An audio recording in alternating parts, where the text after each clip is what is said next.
Oke,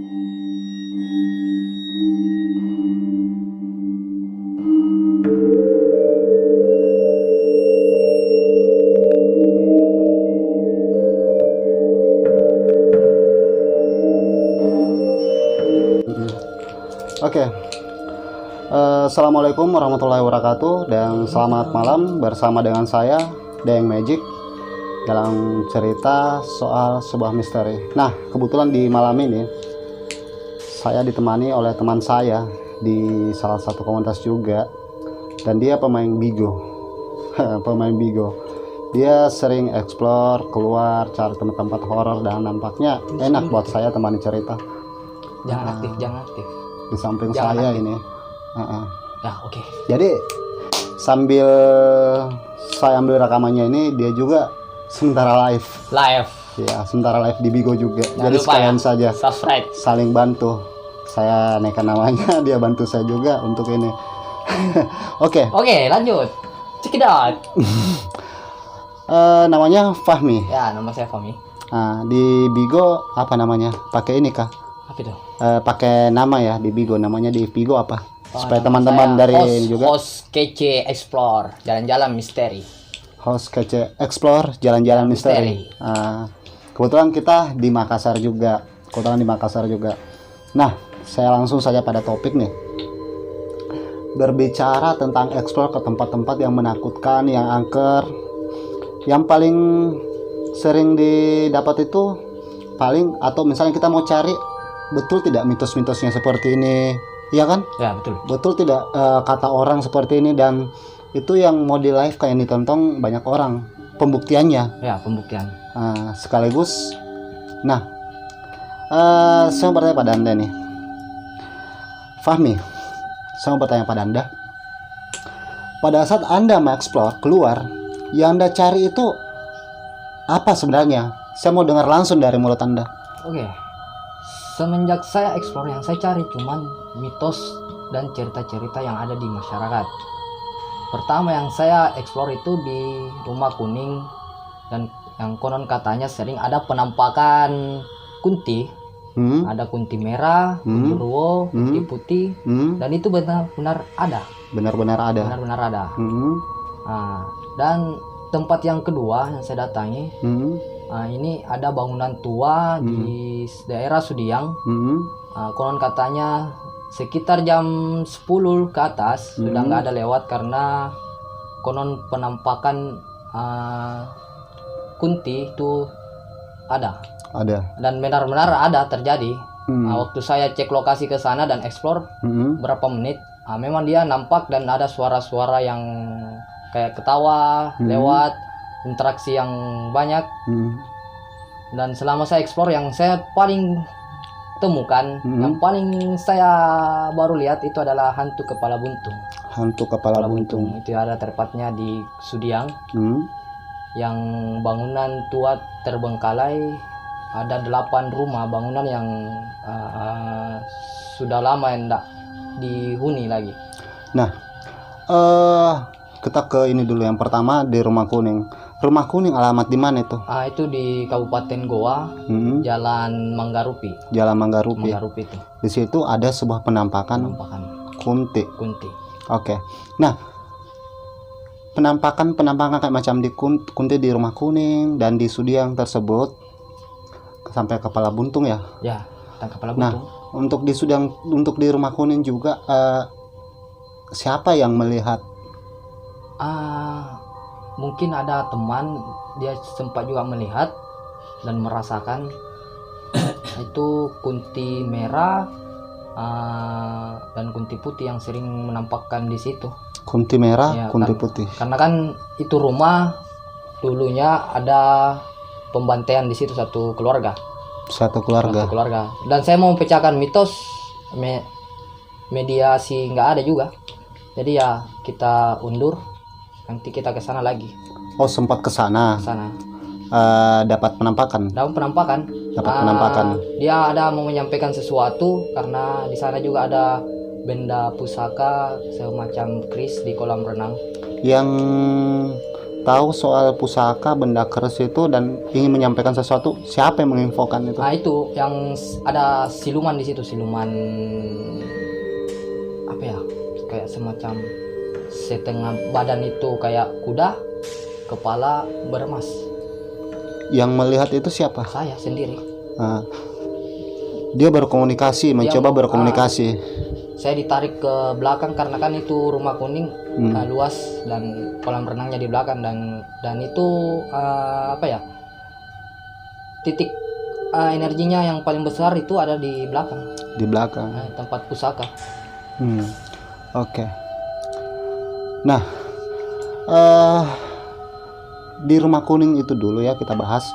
Di situ berapa jam di situ? Atau ada sesuatu langsung pulang atau bagaimana kejadian? Kenapa tidak sampai terlanjur diselesaikan saja? Kenapa harus pulang dulu baru nanti mau balik begitu lagi? Oke. Apa?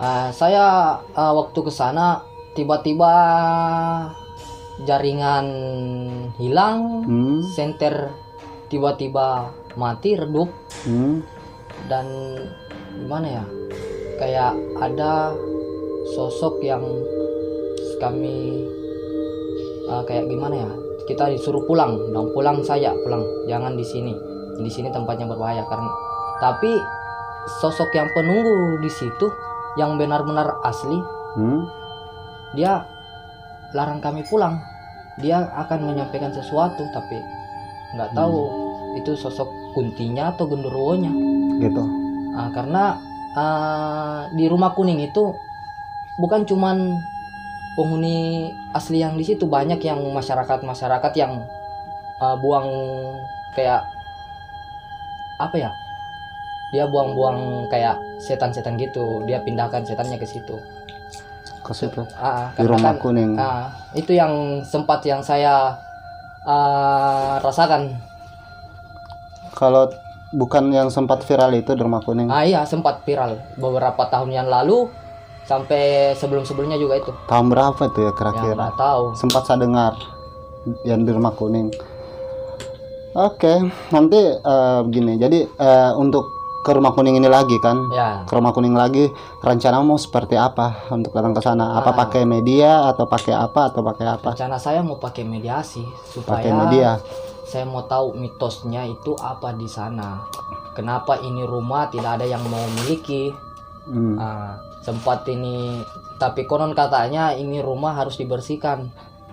Kita mau di papas semua rumput-rumputnya karena di sana sekarang sudah kayak hutan, bukan kayak rumah lagi. Tapi yang pertama kan kita kan di sini berada di sebuah misteri. Kita ungkapkan misterinya dulu kan. Ungkap misteri. Oke. Saya bisa bantu nanti di rumah kuning, guys. Bantu untuk jalan ke sana. Sekalian saya live ambil gambar juga di sana untuk modal konten saya. Nah, oke, saya bisa bantu lewat pakai media ya. Saya bantu dia, mungkin saya bisa hipno dia dan bisa nanti di rumah kuning bisa. Tentukan saja harinya. Oke, kita berlanjut lagi ya. Ke Sudiang.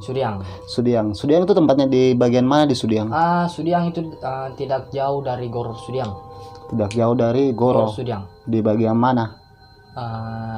Di dekat SMP 25. SMP 25 Sudiang. Jadi buat teman-teman yang berada di Makassar mungkin tahu Sudiang itu di mana. Salah satu lokasi yang jauh sana ya. Oke, dia dekat-dekat Goro. Jadi buat teman-teman yang berada di luar Makassar bisa cek Google, cek YouTube Sudiang itu daerah mana. Memang saya pernah dengar juga ada sebuah kemisterian juga di sana ya. Selain lokasinya jauh, ada sebuah misteri juga. Nah, di Sudiang apa yang didapat? Itu kunti lagi. Kunti dan semacam kayak siluman harimau gitu. Pertama saya di lokasi pertama itu saya melihat sosok kunti, tiba-tiba saya belum panggil dia sudah nongol, entah mau menyampaikan sesuatu atau gimana. Memang itu gedung sudah lama terbengkalai. Ini juga teman yang tunjukkan lokasi, katanya di sini sudah kalau jam 10 ke atas sudah nggak ada lewat, apalagi jam 10. Kecuali orang-orang yang memang benar-benar berani lewat situ ya silakan. Memang ada bangunan tua yang besar, gedung. Nah itu di situ kita lewat, itu kunti, tapi kuntinya jahil. Kadang menjadi orang, kadang berubah jadi perempuan cantik, nenek-nenek, kadang berubah kayak semacam kucing. Nah, kunti, oke. Yang melihat kunti tersebut pada saat Anda berada di lokasi sana siapa? Cuman saya. Anda. Nah, saya mau bertanya soal kunti, seputar kunti dulu saya mau tanyakan. Nah, menurut Anda, bukan menurut lagi ya, Anda sudah lihat, mungkin ekspektasi dari teman-teman juga berbeda, kunti berbentuk seperti apa dan seperti ini bla bla bla, mainnya bagaimana, mungkin setiap orang berbeda pendapat, ya. Oke. Betul. Nah, sekarang saya mau tanya kepada Anda. Pada Anda saya lihat, pada saat Anda lihat bagaimana sosok kunti tersebut, penampakannya, secara fisik nih. Secara fisik, mukanya itu hancur sekali, tapi 5 menit pertama bau melati, 5 menit kedua berbau busuk. Setelah itu dia muncul pocong. Dia berubah menjadi pocong. Tiba-tiba dia berubah menjadi pocong.